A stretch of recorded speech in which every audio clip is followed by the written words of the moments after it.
Hello guys, Sophia आपके लिए एक और नए टॉपिक के साथ में। तो यहाँ पर हमारा जो नेक्स्ट टॉपिक है वो है थर्मोकेमिकल इक्वेशन। तो यहाँ पर हम थर्मोकेमिकल इक्वेशंस के बारे में पढ़ने वाले हैं। जब भी हम किसी बैलेंस केमिकल इक्वेशन की बात करते हैं तो बैलेंस केमिकल इक्वेशन जब एक दूसरे के साथ में आती है, किसके साथ में, डेल आर एच वैल्यू के साथ में, तो उसको हम कहते हैं थर्मोकेमिकल इक्वेशन। मतलब कि मान लीजिए आपने केमिकल रिएक्शन जो भी हो रही है उसको लिख दिया और उसके साथ में आपने क्या किया, डेल आर एच की जो भी वैल्यू है उसको लिख दी, तो वो पूरी पर्टिकुलर रिएक्शन हमारी क्या कहलाएगी, थर्मोकेमिकल इक्वेशन कहलाएगी। उसके अंदर हम फिज़िकल स्टेट को भी क्या करते हैं, सब्सटेंस के रिप्रेजेंट करते हैं।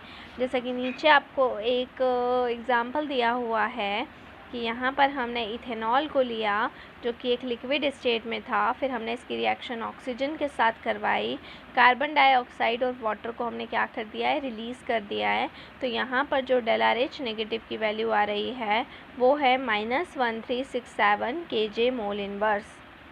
क्लियर। अब इस पूरी इक्वेशन में क्या बताया जा रहा है, कंबशन ऑफ लिक्विड इथेनॉल को बताया जा रहा है कांस्टेंट टेम्परेचर पर और कांस्टेंट प्रेशर पर। क्लियर। अब यहाँ पे जो भी नेगेटिव साइन रहेगा वो एंथैल्पी चेंज के लिए होगा और ये बताएगा वो कि ये कैसी रिएक्शन है, ये एक एक्सोथर्मिक रिएक्शन है। अब ये नेसेसरी होता है कि हम इन सारे कन्वेंशंस को क्या करें, इन सारे कन्वेंशंस को याद रखें।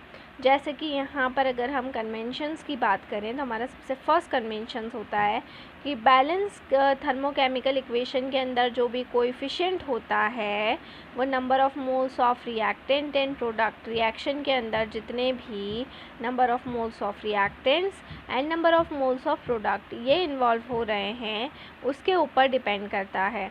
सेकेंड, अगर हम बात करें कि जो भी डेल आर एच नेगेटिव की न्यूमेरिकल वैल्यू होती है वो number of moles of substance को रिफ़र करती है और वो कोई भी इक्वेशन से क्या होती है, स्पेसिफाइड होती है।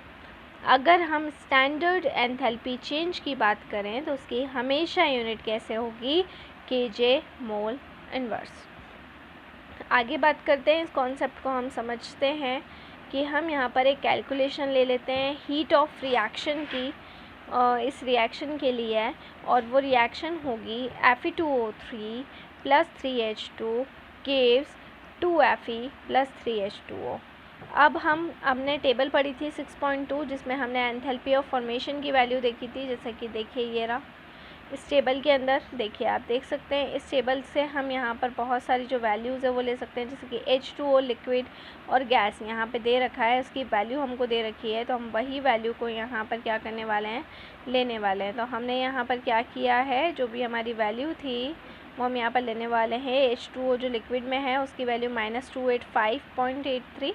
वैसे ही एंथैल्पी ऑफ फॉर्मेशन Fe2O3 का कितना है, -824.2 kJ मोल इनवर्स। ठीक है, तो इस तरीके से हम निकाल लेंगे। और अगर डेल ऑफ फॉर्मेशन की वैल्यू निकालें किसके लिए, Fe के लिए, तो वो 0 होगी और H2 के लिए भी 0 होगी क्योंकि कन्वेंशन के बेसिस पे। ठीक है, तो अब हम यहाँ पर फार्मूला पुट ऑन कर देते हैं डेल एफ H1 का। ठीक है, जिसके अकॉर्डिंग यहाँ पर आगे 3, ठीक है, क्योंकि H2O क्या है, 3 है, तो यहाँ पर हमने H2O की वैल्यू रख दी है -285.83 kJ मोल इनवर्स। उसके बाद में -1, ठीक है, क्या आ जाएगा, Fe2O3 आ जाएगा, रिएक्टेंट आ गया है तो 824.2 kJ मोल इनवर्स। ठीक है, तो ये हम यहाँ पर इसको कैलकुलेट करेंगे तो हमारी वैल्यू कितनी आ जाएगी, -33.3 kJ मोल इनवर्स। देखिए इसके अंदर जो भी कोएफिशिएंट यूज़ किए जाते हैं वो प्योर नंबर्स होना चाहिए, जो स्टीशियोमेट्रिक कोएफिशिएंट के इक्वल होना चाहिए। अगर डेल आर एच नेगेटिव की यूनिट की बात करें तो उसकी यूनिट होती है kJ मोल इनवर्स, जिसका मतलब होता है पर मोल ऑफ रिएक्शन। जैसे ही हम रिएक्शन को क्या करते हैं, रिएक्शन को बैलेंस करते हैं, जो भी हमारी केमिकल इक्वेशन होती है, ठीक है, वो मोल ऑफ रिएक्शन को डिफाइन करती है।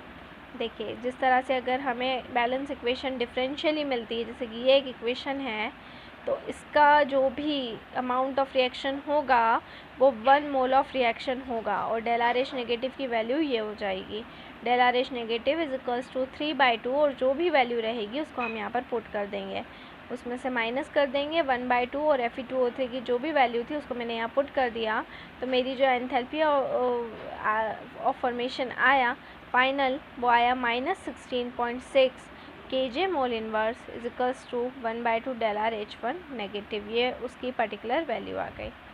ठीक है, तो ये बताती है कि एंथैल्पी एक तरह की कैसी क्वांटिटी है, एक्सटेंसिव क्वांटिटी है। एंथैल्पी को क्या बोला जा सकता है, एक्सटेंसिव क्वांटिटी बोला जा सकता है।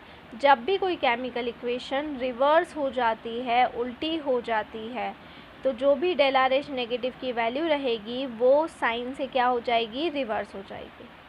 जैसे फॉर एग्ज़ाम्पल अगर हम माने N2 + 3H2 को हमने लिया तो क्या बनता है, 2NH3 बनता है। इसी तरीके से 2NH3 को अगर रिवर्स करते हैं तो N2 + 3H2 बन जाता है। तो जब भी कोई केमिकल इक्वेशन रिवर्स होगी तो डेल आर एच नेगेटिव का साइन रिवर्स हो जाएगा। जैसे यहाँ पर नाइट्रोजन हाइड्रोजन से 2NH3 चल रहा था तो एंथैल्पी ऑफ फॉर्मेशन हो गया था -91.8 kJ मोल इनवर्स। सेकेंड वाले केस में क्या हुआ है, अमोनिया से 2 पार्ट में डिकम्पोजिशन हो रहा है तो वैल्यू हो जाएगी +91.8 kJ मोल इनवर्स। तो इस तरीके से हम यहाँ पर इसको पढ़ सकते हैं। तो ये यहाँ तक का जो भी आपका कॉन्सेप्ट है वो हो गया क्लियर। अब नेक्स्ट में हैज़ लो, जो कि एक बहुत ही इम्पोर्टेंट टॉपिक है, उसको हम स्टडी करने वाले हैं। So stay home, stay safe, thank you so much. और डिस्क्रिप्शन में जाकर कॉन्टेक्ट नंबर लें और डायरेक्टली कॉन्टेक्ट कर सकते हैं। घर पर रहें, सुरक्षित रहें, बाहर ना निकलें, बहुत ज़रूरी हो तो ही बाहर निकलें। इस टाइम को यूटिलाइज़ करें और घर पर रहकर ही स्टडी करें। Stay home, stay safe, thank you so much.